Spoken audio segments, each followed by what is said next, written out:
Audio Jungle.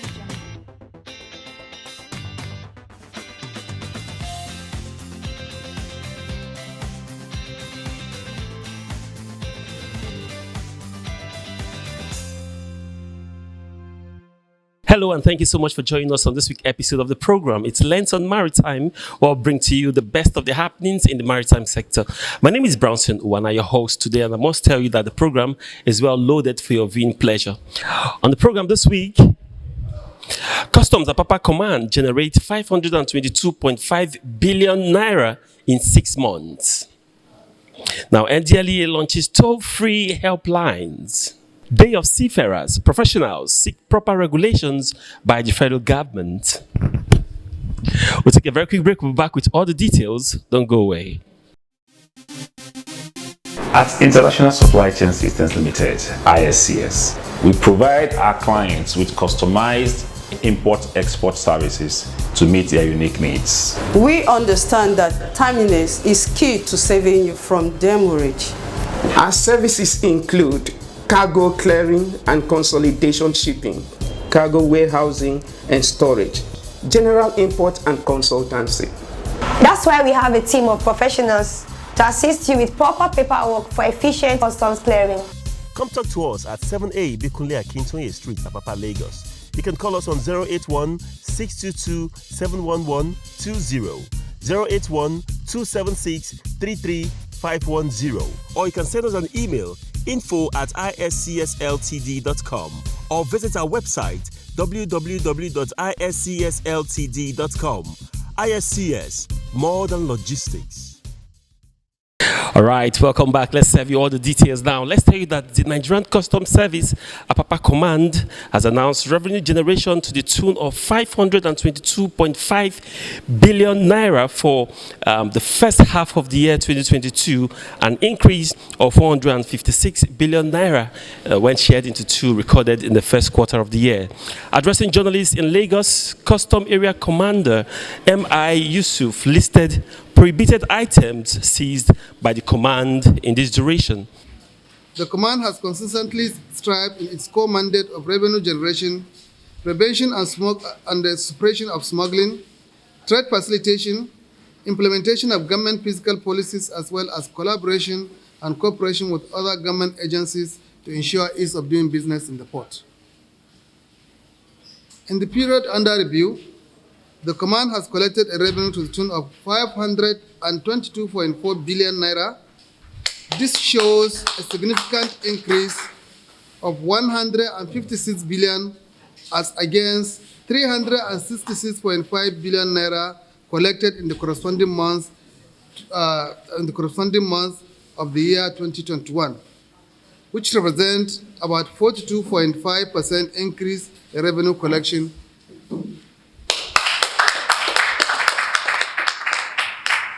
This feat was made possible because of our officers' resilience in ensuring identified revenue leakage has been mitigated while sustaining the level of compliance by the importers, stakeholders in the clearance value chain. Our anti-smuggling operation is guided by the federal government import and export prohibition list, as well as other government fiscal policies as directed. For the period under review, we have managed to curb the smuggling of dangerous items, resulting in seizure of 83 containers with a duty paid value of 8.3 billion naira.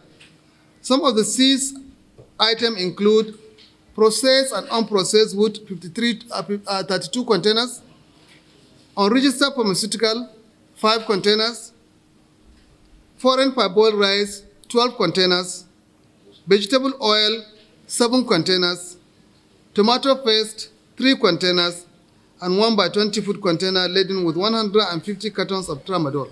Now, the quest to combat drug abuse has gotten to another level by the National Drug Law Enforcement Agency and the LEA, as they have launched a help-free, toll-free line to help drug users and abusers to get help, especially the addicts. Now, this report tells us more. The 2022 Day Against Drug Abuse and Illicit Drug Trafficking came to a climax in Lagos with a stakeholders town hall meeting that included the security personnel, traditional rulers, maritime stakeholders, youth corps members, secondary school students, and the general public, among others.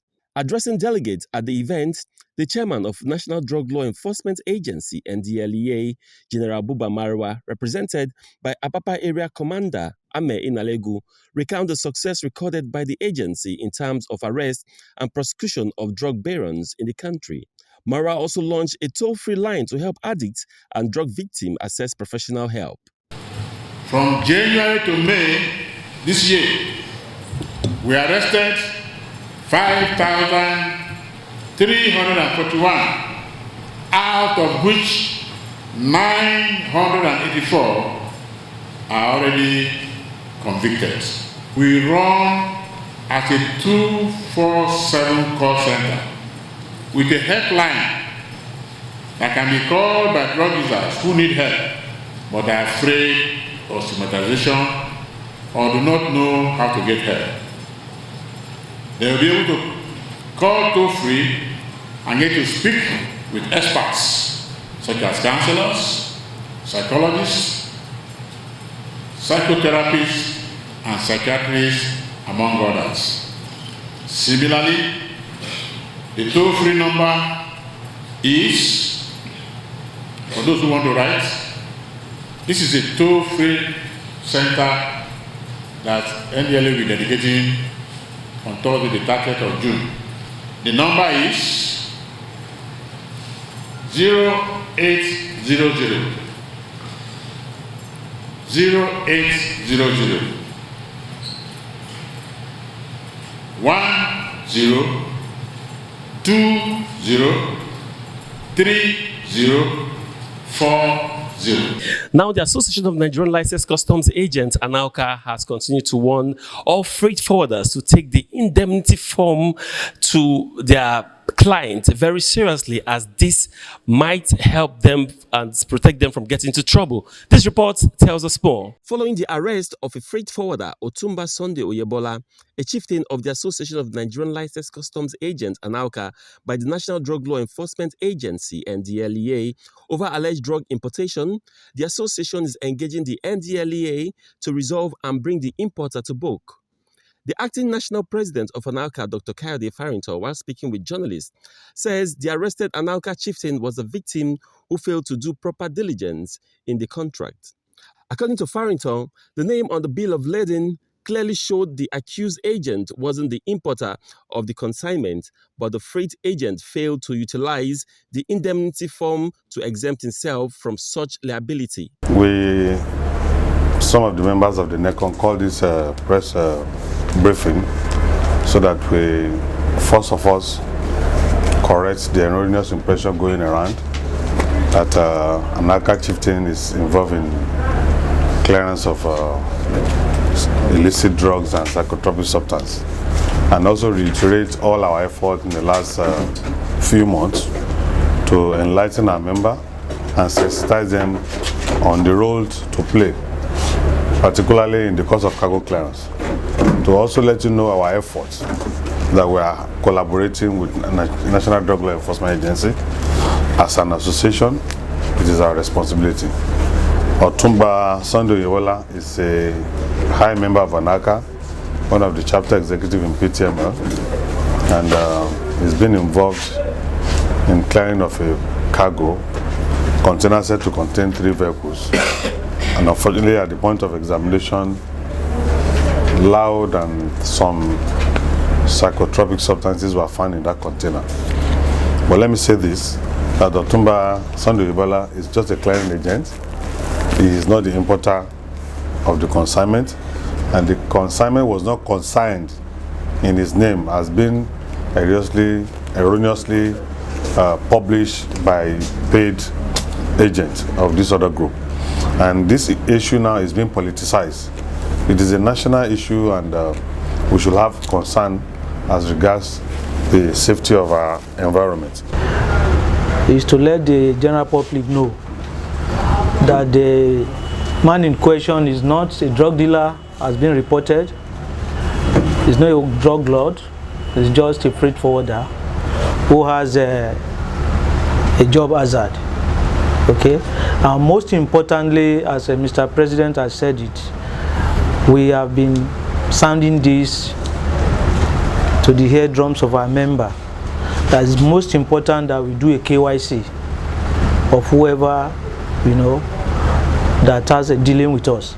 Farrington also advised all freight forwarders to, at all times, give an indemnity form for importers to sign and notarize, as this will be their safe haven.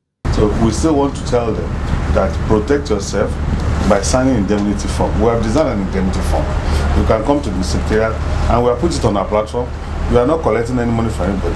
Just download this. It's just an ordinary form. The moment you put the necessary information needed, the fact of a billing, and it is notarized, that is when it becomes a legal document. Even if your importer signs the indemnity form and it is not notarized, it is not a legal document. Because we want it to be a legal document, that is why we are advising that go a step further and make sure that it is notarized. In the whole of Apapa here, you can notarize any document under 30 minutes.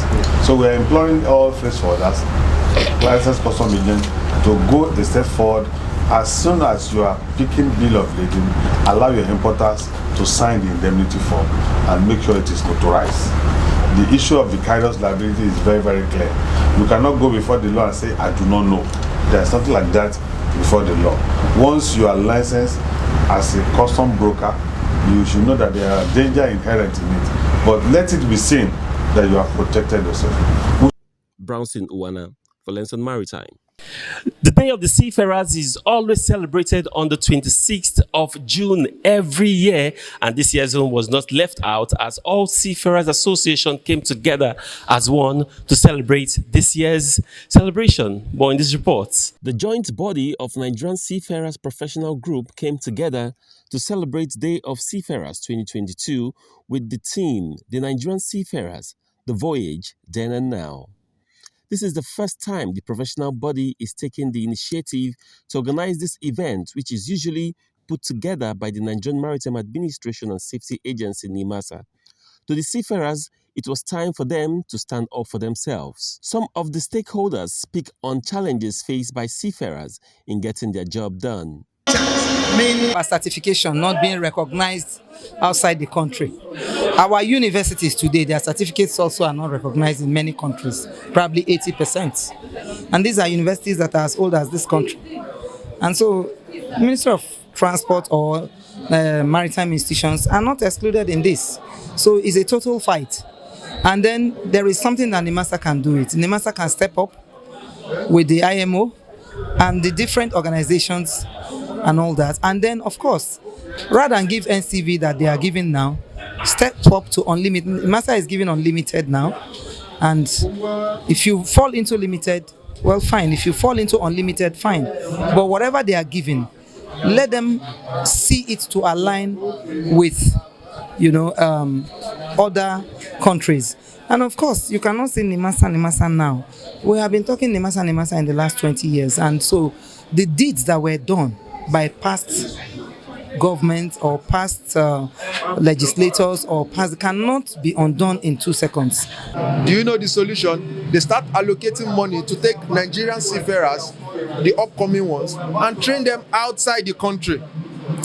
Now, any vessel, any foreign flagged vessel that is working in Nigerian waters cannot even take a Nigerian because he's possessing a Nigerian certificate.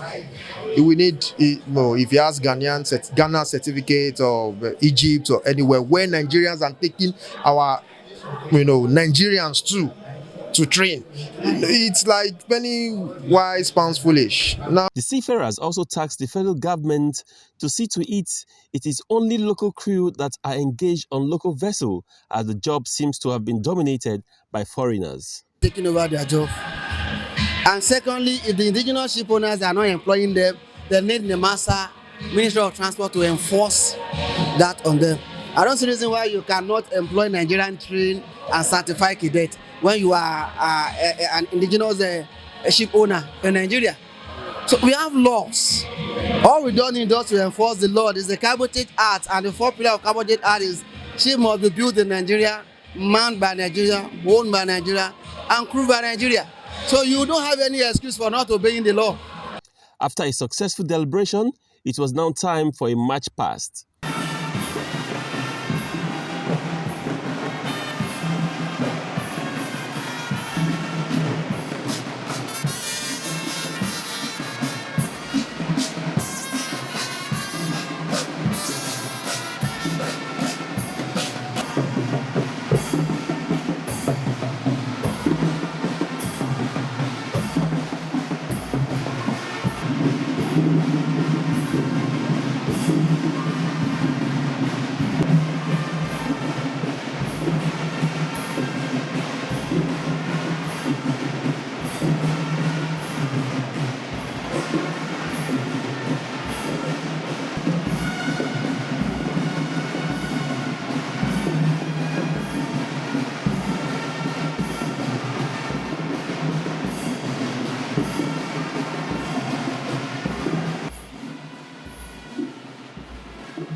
Day of Seafarers is an annual commemorative day recognized by International Maritime Organization. June 25th of every year is regarded as International Day for Seafarers, and maiden edition of the celebration happened at the indoor hall or the NIS Sport Hall, fully attended, and of course we had lots of good discourse from seafarers and some of the expectations from the appropriate authority. Now, discussing this further with me is Captain Alfred Oniye. Captain, thank you so much for joining me at this time. Thank you very much. I'm happy to be here today.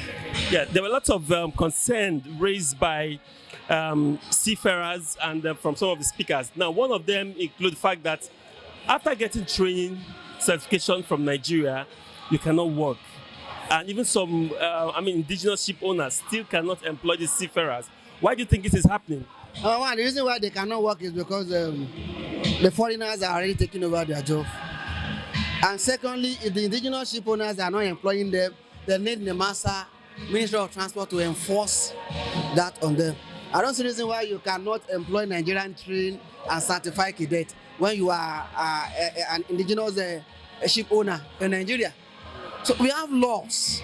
All we don't need to enforce the law is the Cabotage Act, and the fourth pillar of Cabotage Act is ship must be built in Nigeria, manned by Nigeria, owned by Nigeria, and crewed by Nigeria. So you don't have any excuse for not obeying the law. And if you bring any foreign ships into this.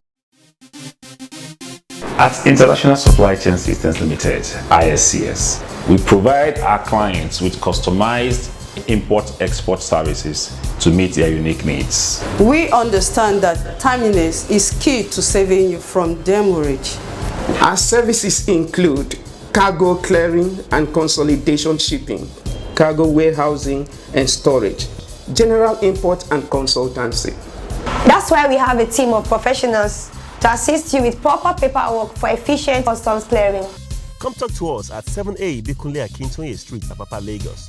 You can call us on 081 622 711 20, 081 276 33510, or you can send us an email info@iscsltd.com or visit our website www.iscsltd.com. ISCS, more than logistics. Do you want your cargo cleared as fast as possible? At Maritime Global Food Limited, we are experts in import, export, and customs brokerage. Visit us today at number 1/3 Creek Road, Apapa, Lagos, or call 080-306-35769 or 070-270-31487. You can also email us at matixglobal23@yahoo.com. Maritime Global Food Limited. Proudly Nigerian, proudly global. This country, Nigerian ship has the capacity to sail it because our license give them the ability to sail any capacity of ship within the Nigerian water. So the reason why they cannot work is because foreigners are taking over their job. And we need to enforce the Cabotage Act. That is all we need. Now, Captain, I agree with what you've just said, but you and I know that what you are saying is not the reality, because we have lots of cadets right now who have this certification, their document. It lasts for just 5 years. After spending lots of money, go through this training, 5 years later, no job, and they have to go back to school. What I'm telling you is reality. When you get to that water, you will see ships that are dominated by foreigners. And the excuse is Nigerian certificate cannot work on board foreign ships that is working within the Nigerian water. Why is this? This shows that even the master themselves don't understand the certificate they are issuing. Because that certificate, what they are issuing, it means they can captain any capacity of ships within the Nigerian water. That's what that certificate means. So when they are giving foreigners waiver to come into Nigerian water and do the job that belongs to Nigeria, you are tactically telling the world that Nigerian seafarers are not competent enough, and that is a lie. I must be sincere with you. Another definition for waiver is there's no Nigerians that can do the job, and there are thousands of Nigerians who can do the job. Don't let anybody dismiss us with English. But why are you giving foreigner waiver when we have Nigerians that can do the job? Am I making sense? So this is just a reality. Foreigners leave our job for us. Nigerians want to work now. Now, let's talk about NIMASA for a bit. NIMASA is supposed to be a regulator that's supposed to protect the interests of seafarers. Can you say this has been really exhibited or done by NIMASA? Can I be sincere with you? And I'm challenging anybody for an open debate. If anybody want to take me to court, I'm ready. NIMASA body language that shows that they cannot solve this problem. We've taken so many problems to NIMASA, and they are not solving it. It shows that some of this NIMASA staff has hand in what the foreign ship are doing in Nigerian water. And I was saying with you, I know 2 or 3 Nigerians, these NIMASA staffs, who are ship owners, but they use other individuals to fund. So when you take seafarers' problem to NIMASA, is that you are reporting to the owner of the ship himself. So don't expect such problems. Some of them are even agents of this ship, but they use another individual to fund. So when you are taking seafarers' problem to the agent of the ship, you think the problem will solve? NIMASA body language has shown that they cannot solve seafarer problem, whereas they are supposed to be the regulator according to law. Let me be sincere with you. I am praying for this woman now, Gbemi Saraki. She has a good intention for seafarers, but this industry does not love good people. And my prayer is that you don't witch hunt her. I must be sincere with you, because this industry you need to trade with care. And that is the truth. Maritime industry has one of the strongest cabal that we need to be tactical in our approach. Gbemi Saraki has good intention for seafarer and is ready to go. He's ready to go. He's ready for the job. But you think the system and the bad eggs in the maritime will allow us to work? And I was the same as a certified PhD holder in intelligence. I already know that there are some cooked things that they are going to launch against her very soon. That is the truth. That is the truth. When you fight corruption in this industry, corruption will fight you back. That is the same thing they did to us, what's that name? Adiza. Because of the secure anchorage contract. So you need to understand that we believe in an industry where some people believe they can violate the law and nothing will happen to them. What we are establishing today is Nigerian seafarers solving their home problem. NIMASA is a stakeholder, seafarers is a stakeholder. In fact, we are more important than NIMASA in this country. Seafarers are more important than NPA. Seafarers are more important than the Shippers Council. In fact, seafarers is more important than NIMASA DG. You want to know that? Seafarers are essential worker. NIMASA is not an essential worker. If without us, NIMASA can't generate anything. What is essential worker? Something you cannot do without. What do you take seafarers for? Do you think seafarers are just hoodlums or they are just local chaps? I'm sure you saw them today. So many of them are PhD holders who are sound, vast when it comes to knowledge of maritime. So when we are talking about seafarers, they are high-profile personalities that have been celebrated globally. Some of them might decide not to sail in this country. Why? Because I think what we carry in our hand is beyond what Nigeria can offer us. But we still have to look back and see what we can give back to this society and see how we can help the upcoming generation. We want to see how we can bridge the gap between the older generation, our own generation, and the generation coming behind us. We want to transfer knowledge for free to them and see how that problem can be solved. The master is a stakeholder, we are stakeholders. This thing we have done today, we will relate it with the presidency streets. Because the master body language has shown that they can't solve that problem. How can we be having discharge problem? How can you tell me that booklet is not available? When you have trillions of naira generated into that agency, are you telling me that they don't have money to put booklets? Let me sincere with ourselves. There will be a solution. This is our country. This program we are doing today is a maiden edition of Nigerians holding their own Seafarers Day themselves. And the reason is because it's a Seafarer Day, not the Master Day. It is a taboo for the Master to be hosting Seafarer Day. It is not the Master Day. It is Seafarer Day, not the Master Day. The Master is supposed to be a guest, not the hosts. So next year there will be a guest. We sent an invitation today, they didn't honor it. That shows that they are guilty. That's what it means. They can't tell that they didn't see the invitation. We sent an invitation and they didn't honor it, they didn't come. And we are not bothered. We are not worried. It's a Seafarer game. And we are ready to make this country work. And we'll make this industry work. Because if we don't transfer knowledge, sound knowledge, competency into this upcoming cadet, in the next 5 to 10 years, we'll be having challenges of competency. And this is what we want to try and eradicate. No. You saw the master mariners there, the whole master mariners. These people are still well loaded. They need to fall back to class with their chalk and transfer the whole knowledge to this cadet before they die. the master is not engaged. You should engage them. Now, talking about the master mariners, I mean, I spoke with a couple of them, and quite old, and most of them are complaining about their gratuity not being paid. Some of them are already dying. Some of them are living in poverty after serving this country. I mean, what's a message to the master to do? I mean, to this. We talked about their gratuity, but I'm going to talk about engaging them. They are still very useful. No matter the number of clothes you can have, you cannot have the numbers of rags more than your father. You might not want to use them for that thing, but contrast them and pay them instead of bringing in expatriates. Expatriates are not better than these men. They are sound. Let's make use of it. That's what we are saying. All right, thank you very much. Better days ahead for seafarers in Nigeria. All right, we must also congratulate Seafarers for the maiden edition of this program. Let's see how well it continues next year. We'll take a very quick break. We'll be back with more stories. Don't go away. All right, with that, the wrap on our program today. Thank you so much for being a part of it. Now, don't forget to follow us on all our social media platforms currently displaying on your screen right now. And I want to give a special thanks to all those that have been sending us several messages on our WhatsApp line. That's it on your TV screen, 080-322-66692. Send us messages. We'll be so glad to read from you. Now, don't forget to follow us on our YouTube channel. It's Nigeria Maritime TV. You can, I mean, if you're a business owner, you are into import and exportation business, and then you have not subscribed to our channel, I don't know what you're doing, because that's where you get the happenings in the maritime sector. Now, Nigeria Maritime TV subscription is absolutely free on YouTube. My name is Brown Season 1. Thank you so much for watching. Until we meet again next week, please stay safe.